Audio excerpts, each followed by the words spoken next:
esteja convosco. Ele está no meio de nós. Proclamação do Evangelho de Jesus Cristo segundo Lucas. Glória a vós, Senhor. Naquele tempo, Jesus contou uma parábola aos discípulos. Pode um cego guiar outro cego? Não cairão os dois num buraco? Um discípulo não é maior do que o mestre. Todo discípulo bem formado será como o mestre. Por que vês tu o cisco no olho do teu irmão e não percebes a trave que há no teu próprio olho? Como podes dizer ao teu irmão: irmão, deixa-me tirar o cisco do teu olho, quando tu não vês a trave no teu próprio olho? Hipócrita, tira primeiro a trave do teu olho, e então poderás enxergar bem, para tirar o cisco do olho do teu irmão. Não existe árvore boa que dê frutos ruins, nem árvore ruim que dê frutos bons. Toda árvore é reconhecida pelos seus frutos. Não se colhe figos de espinheiros, nem uvas de plantas espinhosas. O homem bom tira coisas boas do bom tesouro do seu coração, mas o homem mau tira coisas más do seu mau tesouro, pois sua boca fala do que o coração está cheio. Palavra da salvação. Glória a vós, Senhor.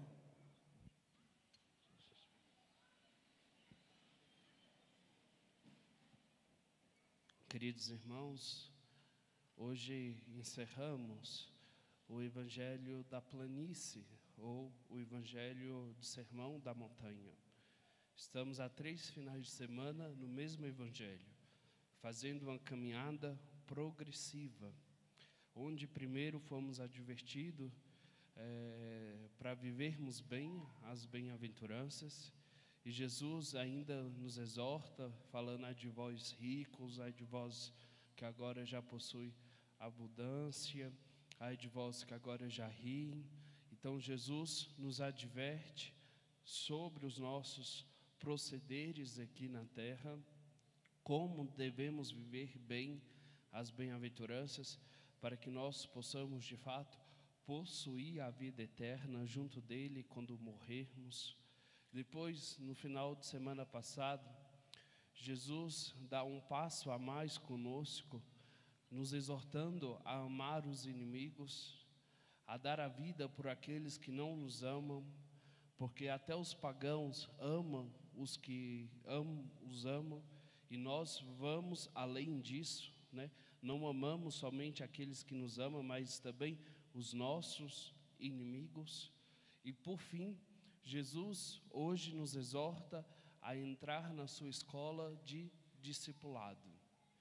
Porque se nós queremos possuir a vida eterna, precisamos aprender a agir neste mundo como Cristo agiria. As nossas atitudes, as nossas falas, a nossa vida concreta deve revelar a Cristo. Cristo deve transparecer nas nossas atitudes concretas. Tanto é que o Evangelho poderia ser resumido nessa sentença aqui: um discípulo não é maior do que o mestre. Todo discípulo bem formado será como o mestre. Porque às vezes quando iniciamos essa escola de discipulado, nós nos achamos muito bons. A soberba, o orgulho toma conta de nós. E assim nós nos achamos melhor do que os nossos irmãos, porque eu sirvo a Cristo, porque estou próximo de Deus. E muitas vezes o que falta na nossa atitude concreta, no nosso apostolado, é a virtude da humildade. E Cristo foi um servo humilde.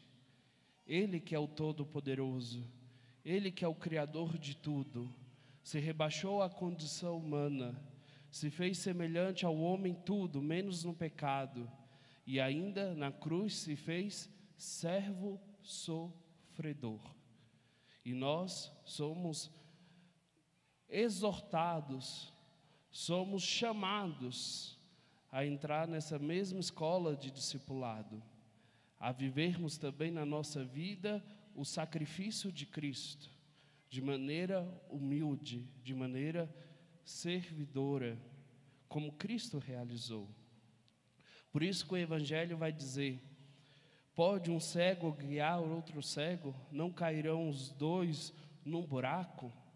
Porque quem não se coloca verdadeiramente na escola de Jesus, quem não se coloca no caminho de discipulado, quem quer tomar conta da sua própria vida, quem quer se autoguiar, quem quer tomar as decisões pautadas não em Cristo, mas nos seus sentimentos próprios, vira um cego, que não sabe o rumo para onde ir. E nós, muitas vezes, somos assim.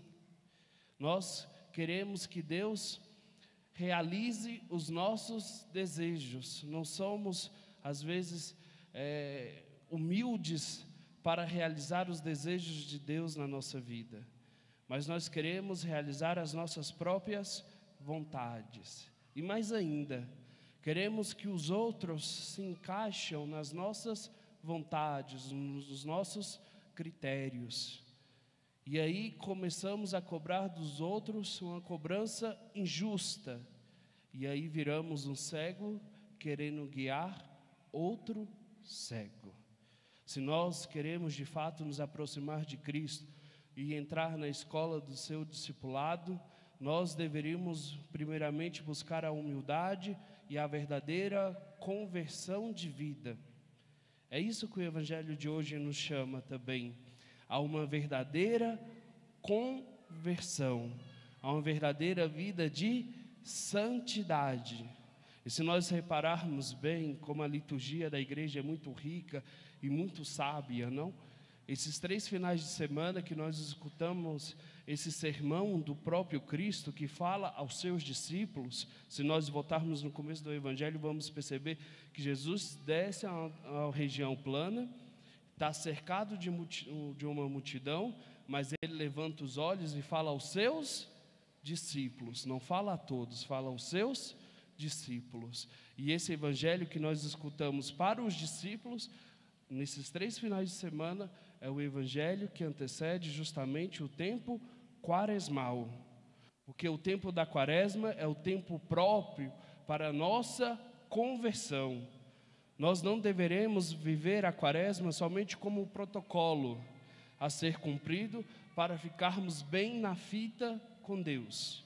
E aí escolhemos uma penitência, vou ficar 40 dias sem chocolate, sem cerveja, para ficar bem com Deus, para cumprir a minha obrigação com Deus, sendo que a quaresma deve ser vivida de maneira profunda, que nós entramos nela de um jeito e saímos de outro, que ao passar pelo tempo quaresmal, estejamos verdadeiramente convertidos. E o Evangelho desses 3 finais de semana nos ajuda a isso, a enxergar quem de fato nós somos, quem de fato eu sou, quem de fato sou eu na escola de discipulado de Jesus Cristo, para que de fato eu possa olhar para a minha vida e perceber onde eu preciso me converter, aonde eu preciso melhorar, onde Cristo precisa entrar de fato na minha história, para que assim eu possa me converter e alcançar verdadeiramente uma vida santa. Por isso que o Evangelho vai dizer hoje, o que adianta dizer, o que adianta querer tirar o cisco do olho do teu irmão, se tu não é capaz de enxergar a trave que está no teu olho? E Jesus vai dizer, hipócrita, tira primeiro a trave que está no teu olho, e depois você poderá ajudar no processo de conversão do teu irmão, tirar o cisco do olho do teu irmão.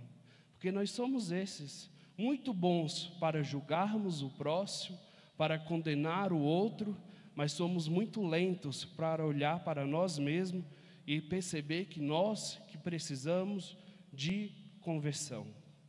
Os santos, porque foram homens verdadeiramente convertidos, esses homens e mulheres de Deus, porque eles confrontavam a sua vida em relação à cruz de Cristo, e percebia a grande distância que tinha da sua vida concreta em relação a Cristo. E por isso eles sabiam aonde necessitava uma verdadeira conversão deles, pessoal. E por isso buscavam essa conversão. E no fim da vida, alcançaram de fato a santidade. Nós precisamos fazer o mesmo, para tirarmos a trave que está no nosso olho, para tirarmos a nossa cegueira espiritual. Nós devemos olhar para nós, fazer um autoexame de consciência. Será que eu sou capaz de viver as bem-aventuranças? Será que eu sou capaz de amar o inimigo? Será que eu sou capaz de ser como o Mestre? E ver onde eu preciso melhorar para que essas coisas concretas aconteçam de fato na minha vida, para que eu possa me converter. Nós precisamos de conversão, é isso que nós precisamos. E vejam, nós somos muito bons para julgar o próximo, o outro, cobrar do outro a conversão, e nós somos lentos para a nossa própria conversão. Veja, quando as coisas estão ruins, como é que nós falamos? Meu esposo não presta, minha esposa não presta, meus filhos não prestam, tudo ao meu redor está ruim, tudo ao meu redor tem que mudar, porque nada está bom para mim, sendo que na verdade quem tinha que mudar é você. Antes de querer cobrar alguma coisa do teu esposo, da tua esposa, você deveria mudar. Você deveria tirar a trave que está no teu olho, para depois ajudar o teu irmão a tirar o cisco que está no olho dele. A conversão, primeiramente, deve acontecer em mim, em você, em nós, para depois acontecer no outro.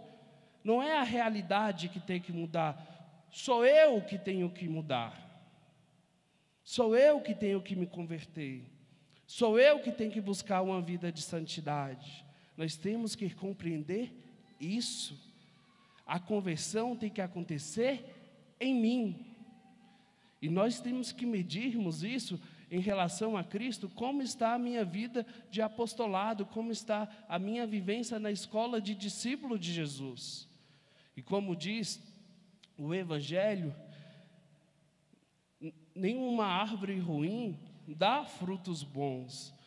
Toda árvore é reconhecida pelos seus frutos. Uma árvore boa dá frutos bons, uma árvore ruim dá frutos ruins. E você está dando bons frutos a Deus? Você está oferecendo sua vida com bons frutos a Deus? Ou não? Isso é um exame de consciência que temos que fazer para vivermos bem o tempo da Quaresma. O tempo da Quaresma. Há um critério que Cristo nos dá, pois sua boca fala do que o coração está cheio. Como é as suas conversas? A tua boca profere palavras de santidade, palavras de edificação, palavras sobre Cristo, ou as tuas conversas são conversas vãs, conversas mundanas, que não edifica ninguém, que não leva a lugar algum? Isso é um modo de medirmos como estamos na escola de discipulado de Jesus.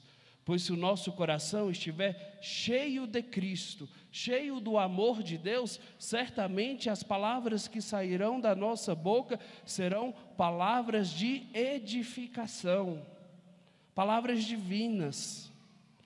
Mas se não saem palavras divinas, se as nossas palavras são às vezes só para humilhar o outro, só para magoar o outro, só para nos alimentar o nosso orgulho, alimentar a nossa soberba, são só palavras orgulhosas, sinto muito dizer, mas você está muito longe de Cristo. Você está muito fora do rumo da escola do discipulado de Jesus. E a primeira leitura vai dizer justamente isso. O homem é provado em sua conversa. O fruto revela como foi cultivada a árvore. Assim, a palavra mostra o coração do homem. Se você quer conhecer uma pessoa, basta prestar atenção nas suas palavras. Nos momentos até mais de descontração, de lazer, quais são as palavras que aquela pessoa profere. E aí nós percebemos o quanto ela está próxima e o quanto que ela está distante de Cristo. E nós podemos olhar para nós mesmos e percebermos quanto estamos próximos e quanto estamos distantes de nosso Senhor Jesus Cristo. Façamos, irmãos, um belo exame de consciência com esses 3 evangelhos dominicais, do Sermão da Planície, aonde o Senhor falou aos seus discípulos, aonde o Senhor fala a mim e fala a você. Façamos com esse evangelho um belo exame de consciência para sabermos aonde de fato nós estamos e o que de fato precisamos fazer nesse tempo quaresmal que se iniciará logo mais, para que nós possamos nos converter. A graça de Deus já nos foi dada. Deus já nos ofereceu a salvação. Mas agora, se eu vou de fato possuí-la ou não, depende de mim, depende de você. Porque se você não se converter, se eu, diácono Pablo, não me converter diariamente, sinto muito dizer, mas a morte no último dia vai fazer o quê? Me aproximar da perdição eterna, aonde o fogo não se apaga, e viverei eternamente longe de Deus. Mas se eu buscar, de fato, um verdadeiro processo de conversão, abandonando a vida de pecado, me aproximando de Cristo, fazendo que as atitudes do próprio Cristo transpareçam em mim, o que a morte vai poder fazer? São Paulo diz hoje na segunda leitura: este ser mortal, quando estiver vestido de imortalidade, estará pleno. E aí ele vai dizer: a morte foi tragada pela vitória. Ó morte, onde está a tua vitória? Onde está o teu aguilhão? O aguilhão da morte é o pecado, e a força do pecado é a lei. Ou seja, quem se converte, quem busca uma vida próxima de Deus, quem se coloca verdadeiramente na escola do discipulado de Jesus, a morte no último dia não terá vitória alguma. Porque o que ela vai fazer conosco? Somente vai nos aproximar do nosso Criador. A morte vai possibilitar a nós a contemplação da face de Deus. Foi isso que a morte fez com os homens e mulheres de Deus. Aproximaram eles do próprio Cristo. Eternamente, no céu, eternamente. A eternidade vale a pena. A vida de santidade vale a pena. Nós temos que nos convencer disso. Nós temos que sermos santos. Nós somos predestinados ao céu, irmãos. Não deixemos que essa graça se perca, que essa graça passe. Pois Cristo já nos ofertou, que nós possamos de fato possuí-la, que no fim da nossa vida, quando a morte chegar aqui para cada um de nós, que nós sejamos dignos de fato de entrar na eternidade e contemplar a face de Deus. Que Deus nos ajude cada vez mais com sua graça no nosso processo de conversão.